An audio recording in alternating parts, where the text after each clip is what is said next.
Hey vinyl community, this is Luke with Hot Wax and Cool Vinyl. Welcome back. This is the 9th and second to last installment of my top 100. Before I start with these next 10 records, I just do want to give a quick shout out and thank you to Bill over at Vinylverse. Bill was very kind in sending me a VCLT of a McDonald's and Giles album that I did not own, but had mentioned that I thought it was a very cool record, and he was kind enough to send me a copy. Bill, thank you very much once again. Much appreciated, and just simply thank you. It was a very nice gesture on your part, so thank you. Okay, for those who may be seeing this for the first time, I choose my top 100 based on emotion or memory or just a feeling that the record brings back to me or for me. I do this because, quite frankly, at any given day, any 100 records in my collection could be in my top 100. They're in my collection because I like them. So, without further ado, let us begin. Number 20, Pretzel Logic by Steely Dan. Just a fantastic record, an iconic album cover. New York, 1970s, at least I believe it to be New York. I've never doubted it to be anything else. A pretzel cart in the city. This album, Ricky Don't Lose That Number and Barrytown, are the two songs that I most relate to on this particular record, and those two songs, a really interesting period in my life. We tended to move around a lot when I was very young, and we had moved from Queens to the island, and I had moved from what was the city to a very much suburban setting, and I really didn't know what to make of it. I was very uncomfortable, and I didn't really, even though I was very young, it was just completely foreign to me. In that particular time frame, the radio became one of my closest friends, and Ricky Don't Lose That Number was just happened to be, I guess it was in the top 10 that year, or top whatever cycle it was, but I heard it time and time again, and I really liked it, and it just kind of like made me feel better when I heard it. So number 20 for that reason, and also, quite honestly, every one of these albums is worthy of being in anyone's collection, and may not be your top 100, but certainly qualifies to be in a collection. So, number 20, Pretzel Logic from Steely Dan. Completely on the other end of the spectrum, at number 19 is Sparks, Angst in My Pants. New wave brother combination, had a minor, actually not a minor hit, had a pretty top hit when they teamed up with not Belinda Carlisle, one of the other, some of the Go-Go's, and did Cool Places. But this album, if you've never heard it, give it a listen. The songwriting is actually pretty funny. The song that this album is I predict is a song from this album that warrants it being at number 19, and I'll explain why. It's I predict I guess it was the early 80s, 83, 84, and in around that range, had come out, and it didn't get a lot of airplay, but it got a lot of play in new wave clubs. And one of the places that I used to go to here was a college bar, and that's the first time I ever heard the song on it. And this is at the time was one of my favorite bars. I mean, it was just, it was almost like it was in the Hamptons, which is a very upscale, touristy area, but it was almost a locals only bar. You know, wasn't on the beach or very, you know, it didn't have flashing neon in front of it. It was, you knew it was Tokens, and we went there, and it was, you know, pitcher beers and a dance floor, and that was this song. I've heard it at that particular bar. That bar is also where I met my wife, and it's just a really great memory of a fun place to hang out with all my friends. So number 19, Sparks, Angst in My Pants. Hard, not easy to find, and not inexpensive, but if you get a chance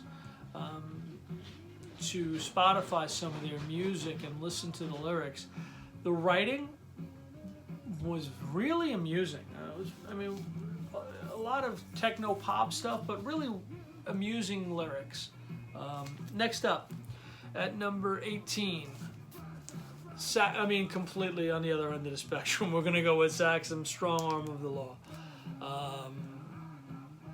I had never heard of Saxon, and until I went to Europe.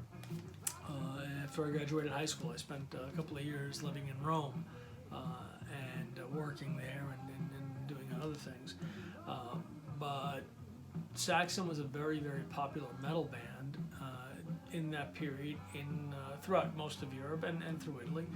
And one of my closest friends, one of the guys who became one of my closest friends, absolutely loved Saxon. He turned me on to this. And this record, albeit not this record, but when I came back home stateside, one of my first musical purchases, or certainly one of the top first 5 or 6 anyway, a band of records and cassettes was Saxon, Strong Arm of the Law. And I only found it on cassette, and recently, about 2 years ago, I can't remember where, but I was able to get my hands on some Saxon, and this is a great album. If you like metal, Metal Ron probably would be able to give you a lot more detail on it than I.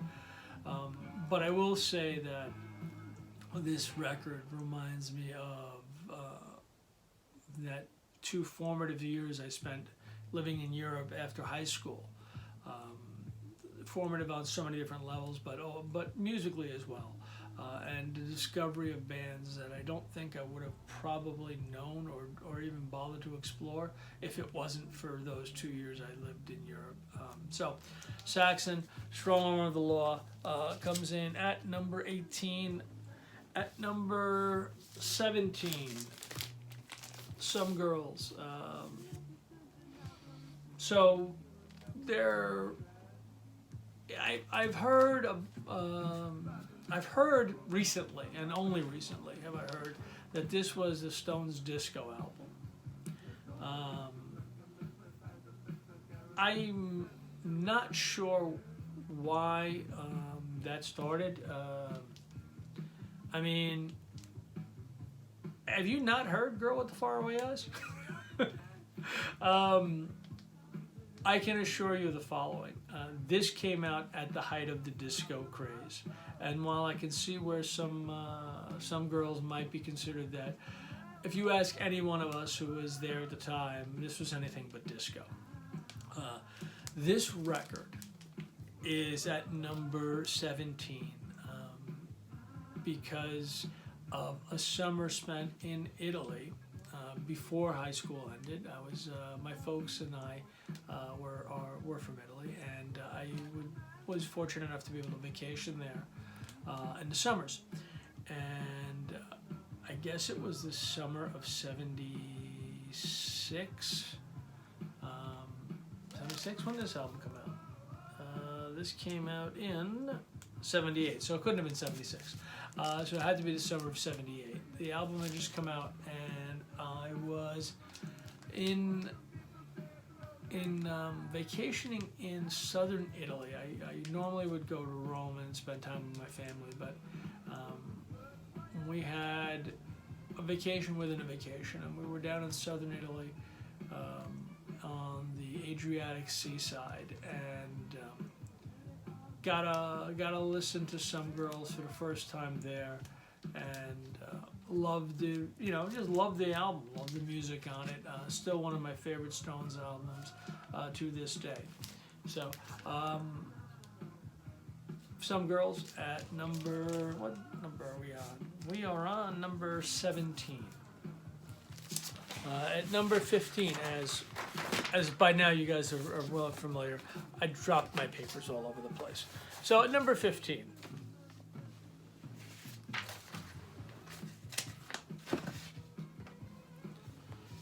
I'm sorry, number 16, Rock and Roll High School, the soundtrack. Really a great soundtrack.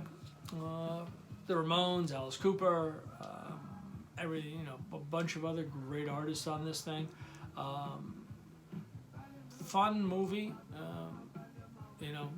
rather pointless, but it was made during the time when, very much like the soundtrack for the movie Times Square, punk started becoming very, very popular, and while not completely mainstream, popular enough where the studios noticed and wanted to exploit the kids who were my age, and made movies. And well, you know what? They did, because we went to the movies, and we saw Rock and Roll High School, and we bought the albums. But this is that period of time in my life where the idea of punk rock had taken hold, and I had started becoming more of a punk rocker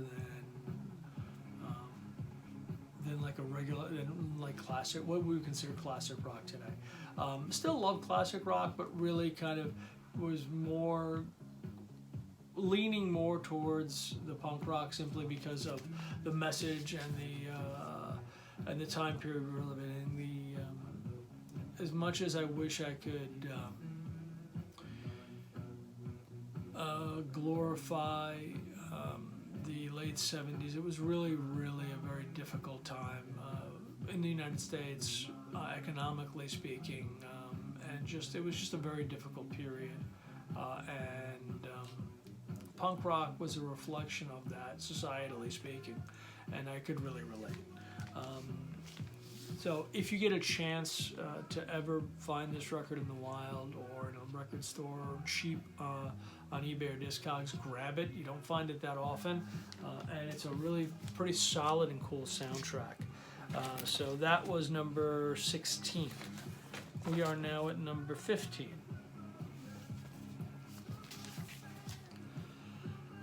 Dark Side of the Moon. Second album I ever bought from Pink Floyd.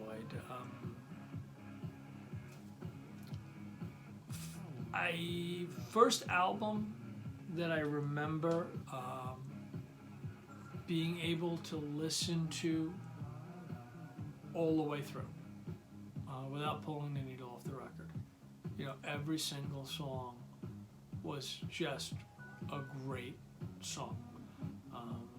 Most people, I know that, I know it's the Omaha Introvert. I believe your first name is Hannah. If it's not, I so dearly apologize. But outside of her, this young lady, who I don't think is a big Pink Floyd fan, a lot of people would recognize remember this album as being just such a mind-blowingly great record from the early 70s. And for me, like I said, second Pink Floyd album I ever bought.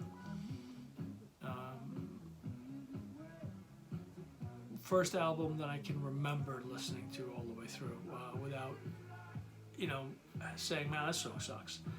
So number 15. 14. One of the best rock records ever made. Jailbreak from Thin Lizzy. How anyone can listen to The Boys Are Back in Town and not think Summer is just beyond me. This album is just such a fantastic record from a really, I'm gonna say, underappreciated hard rock band in Thin Lizzy. I think these guys were appreciated a little bit more in Europe than they were stateside. But then, you know, this album hit and it was just boom. But this album comes in for me at number 14 because of a memory that is a head scratcher for me. I had a really wonderfully close friend, and he's a big jazz guy, and he always has been. Old school jazz, I mean, you know, and to the point where he just wanted to live the jazz life, you know, the scotch and the cigarettes, the Camel unfiltered smokes. And he was witty, he was funny, he was from a music family. His brother had some success with Billy Squier, both playing and touring with Squier in the, I guess it was the very early 80s when the Stroke came out.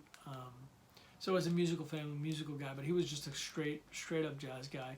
And he also was a bartender, and he and I became fast friends because we both tended bar. And so I was coming home somewhere, and I just actually bought this particular record. This is one of those records that I've had, those 100 or 200 records that have always been with me. So I just bought this record, and without even thinking, I'm like, yo, Steve, you know, I just picked up this Thin Lizzy's Jailbreak. And he just turned and looked at me, and he's like, I'm sorry. Just deadpanned it, walked away, and left me like, and then I started laughing hysterically because he was just that funny.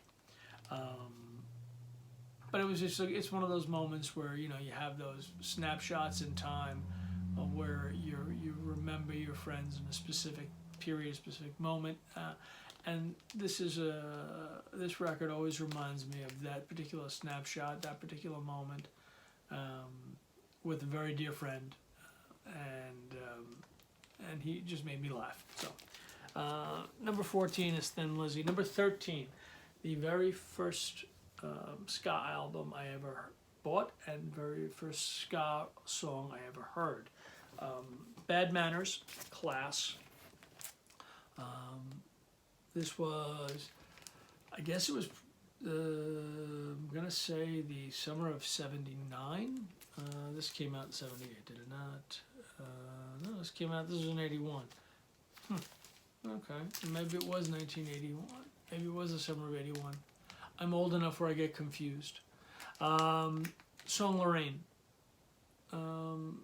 Lorraine was a great song, and I'd heard it again in Europe because it really didn't get any airplay. Scott didn't get a whole lot of airplay locally here, at least not on the island anyway. But I heard that song and I absolutely fell in love with the song Lorraine. And then I just kind of like listened to the rest of their stuff, and you know, Lip of Fatty, I Wore the Engine, Anini Nana Nana Nunu, which is actually a song. I am not just blathering. Great record. If you get a chance, it's a great comp record. Just grab it.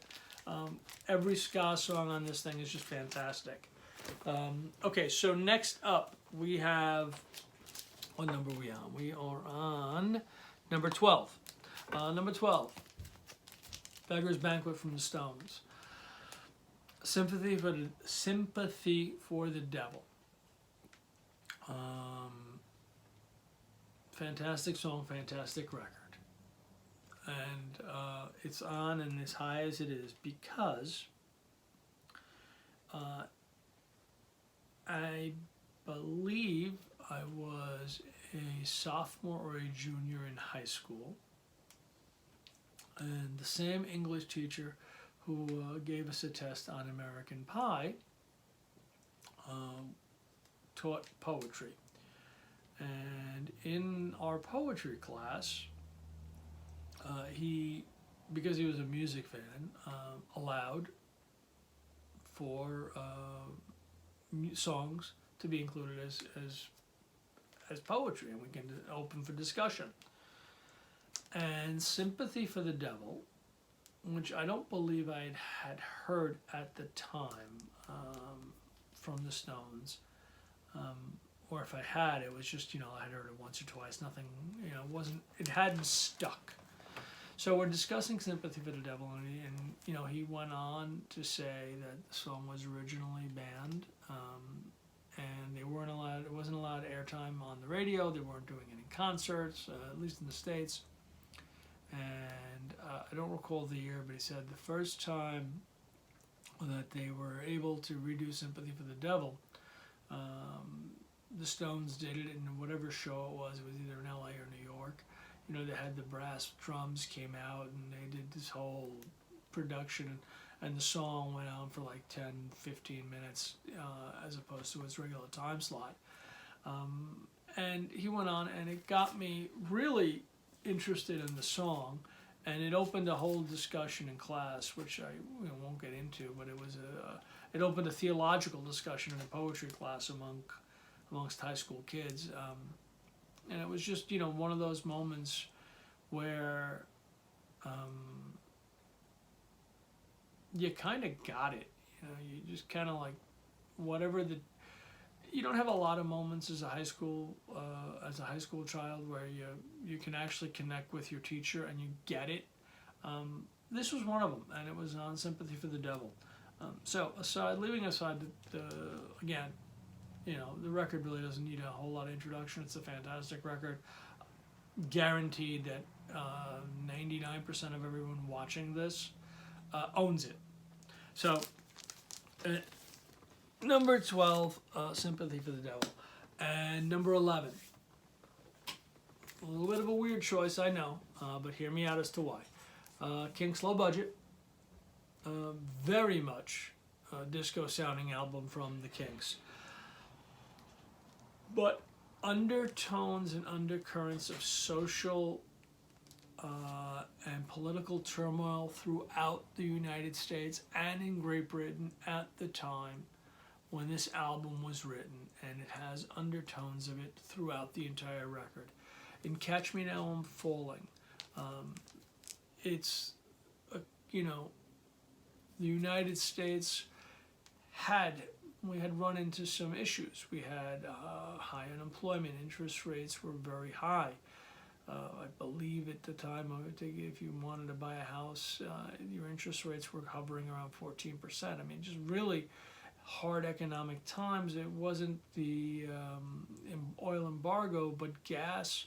There was a gas shortage throughout. We had the Iranian hostage situation.